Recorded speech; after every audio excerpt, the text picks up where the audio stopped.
सबसे पहले अपने हाथों को पैरों से लगाने की कोशिश करेंगे इस तरह से, ठीक है।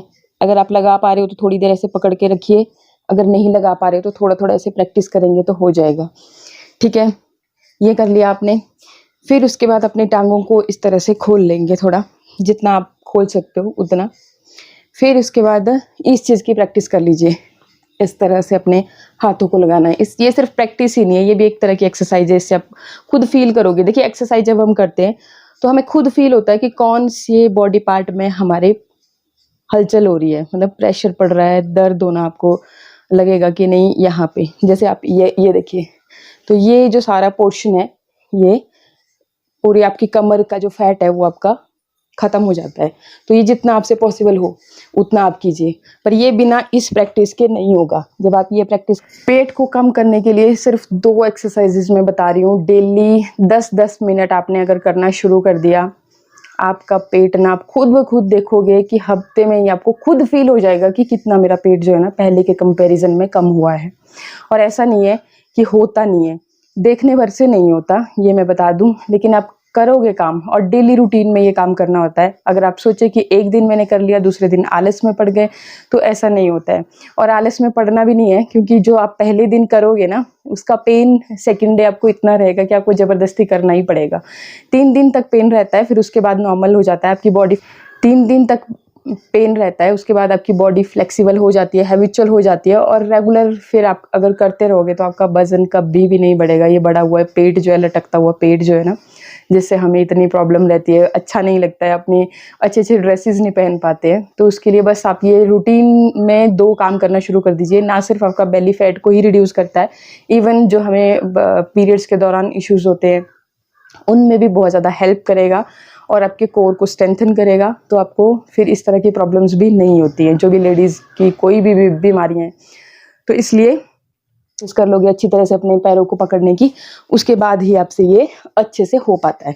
फिर आपकी कैपेसिटी है, आप 10 से स्टार्ट कीजिए, 20, 25, 30, 50, 100 तक आप इसको आराम से कर सकते हो, ठीक है। अब देखिए, जो आपके कोर को स्ट्रेंथन करेगी, आपके कमर दर्द के लिए है। ओवरऑल जिन लेडीज़ को पीरियड से रिलेटेड इशू रहता है, पेट में दर्द रहता है, तो उनको कभी भी ये प्रॉब्लम नहीं होगी। तो पैर आपने थोड़ा खोल लिए और फिर अपने हाथों को ये देखिए इस तरह से बाइंड कर लिया, और अब आपने चक्की चलानी है। बस सिंपली पहले क्लॉकवाइज चलानी है, फिर एंटी क्लॉकवाइज। क्लॉकवाइज में कैसे करेंगे, जब आप नीचे को जाते हो तो सांस आप खींचोगे, और जब आगे को आते हैं तो सांस आप छोड़ोगे, ठीक है। इस तरह से सांस लेते हुए और इस तरह से पूरा चक्कर काटना है आपने, इस तरह से जैसे पुराने ज़माने में चक्कियाँ चलाई जाती थी उतना। पीछे भी आप जितना जा सकते हो उतना पीछे जा सकते हो, जितना आप आगे जाओगे उतना आप आगे जा सकते हो। तो ये हो गया आपका क्लॉकवाइज। तो इसको भी पहले 10 काउंट से स्टार्ट करेंगे, इस तरह से।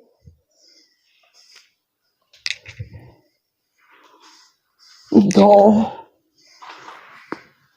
3, कोशिश कीजिए कि आपके टांगे जो है ना फिक्स रहें। ये मैट से बाहर है तो थोड़ा सा हिल रही है मेरी टांगे भी, लेकिन फिक्स रहें। और जब आप आगे आ रहे हो तो इस तरीके से अगर आप बेंड कर सकते हो तो देखिए, ये सब होता है जब आपकी बॉडी लचीली हो जाती है, उस हिसाब से। शुरू में नहीं होता है, शुरुआती दिनों में प्रॉब्लम आती है। फिर जैसे जैसे आप प्रैक्टिस करते जाते हो तो ऑटोमेटिकली खुद ब खुद आपकी ये चीज़ होती चली जाती है, ठीक है। तो ये किया। अब एंटी क्लॉकवाइज में भी इस तरह से शुरू में 10 काउंट क्लॉकवाइज करे, फिर 10 ही काउंट आपने इस तरह से एंटी क्लॉकवाइज करे, इस तरह से। मतलब आपके जो पैर है ना वहाँ आगे तक जाना है आपने, इस तरह से पूरा चक्कर काटना है आपका। आप खुद आप फील करोगे पूरा का पूरा। और कोशिश करनी है जब आप ये कर रहे हो तो आपका जो पेट है ना उसको आप स्ट्रेच रखें, मतलब अंदर की तरफ को धक्का दे के रखें, ठीक है। ये कर लिया। सिर्फ ये 2 ही एक्सरसाइज मैं बता रही हूँ जिनसे कि आपकी एक तो कोर भी स्ट्रेंथन रहती है, आपको कमर की दर्द, पेट की दर्द, ये सारी प्रॉब्लम्स नहीं होती। मतलब महिलाओं के लिए बहुत ही सुपर्ब एक्सरसाइजेज हैं। दूसरी, इसमें आपने क्या करना है कि लेट जाना है, ठीक है। लेट गए आप और सांस लेंगे। अपने हाथों को आप चाहे तो हिप्स के नीचे फिक्स कर सकते हैं, नहीं भी करने तो आप बाहर ओपन रख सकते हो, ठीक है। तो टांगों को सीधा कर लिया, सांस खींची, छोड़ी, आपको लगेगा कि आपका पेट अंदर धस रहा है, तो 2 बार आपने इस तरह से सांस लेनी है और पेट को जैसे आपका अंदर को धस गया है ना, उसी तरह से स्ट्रेच लेना है अपने पेट के ऊपर, आपको फील होना चाहिए, स्ट्रेच रखना है, ठीक है। तभी आपका पेट भी जो है ना अंदर इसी तरह से सिकुड़ता चला जाता है। फिर क्या करना है, अब टांगों से आपने गोले बनाने हैं, ये भी क्लॉकवाइज भी एंटी क्लॉकवाइज भी। पहले राइट से बनाए इस तरह से 10 गोले आपने बनाए क्लॉकवाइज इस तरह से, फिर 10 ही आपने लेफ्ट वाले पैर से बनाए, बढ़िया, जितना बड़ा गोला आप बना सकते हो उतना, ठीक है। और टांग आपकी सीधी होनी चाहिए, बिल्कुल सीधी, ठीक है। और वैसे ही अब एंटी क्लॉकवाइज 10 गोले आपने एंटी क्लॉकवाइज बनाए इस तरह से, जितना बड़ा आप गोला ले सकते हो उसी तरह से। फिर आपने 10 ही गोले इस तरह से एंटी क्लॉकवाइज दूसरी वाली टांग से बनाए।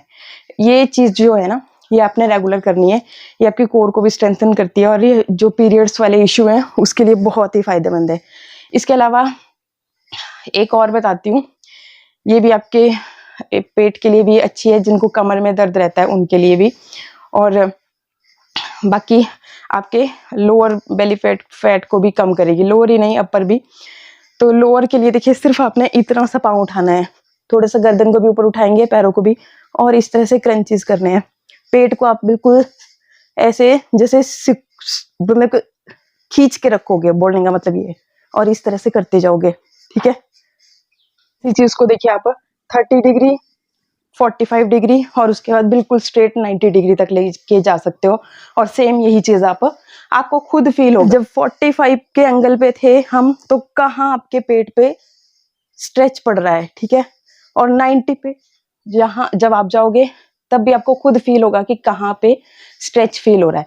तो यही चीज आपने सिर्फ करनी है और आपका पूरा जो बेली फैट है ना, वो बिल्कुल खत्म हो जाता है। ट्रस्ट मी, आप करके देखिएगा, क्योंकि देखिए मेहनत तो करनी पड़ती है। बाकी मैंने आपको बताया ही है कि खूब पानी पीजिए, क्योंकि बहुत पसीना आता है, बॉडी डिहाइड्रेट हो जाती है। एंड थोड़ा खाने पे भी परहेज करना पड़ता है। जो आपकी फाइबर एनरिच्ड फूड है वो आपको लेना है, प्रोटीन अच्छी क्वांटिटी में लेनी है, क्योंकि मसल्स ब्रेक होते हैं तो उसको रिपेयर करना बहुत ज़रूरी होता है, नहीं तो बॉडी में पेन रहता है। और एक भी दिन एक्सरसाइज को स्किप नहीं करना है, डेली कीजिए आप।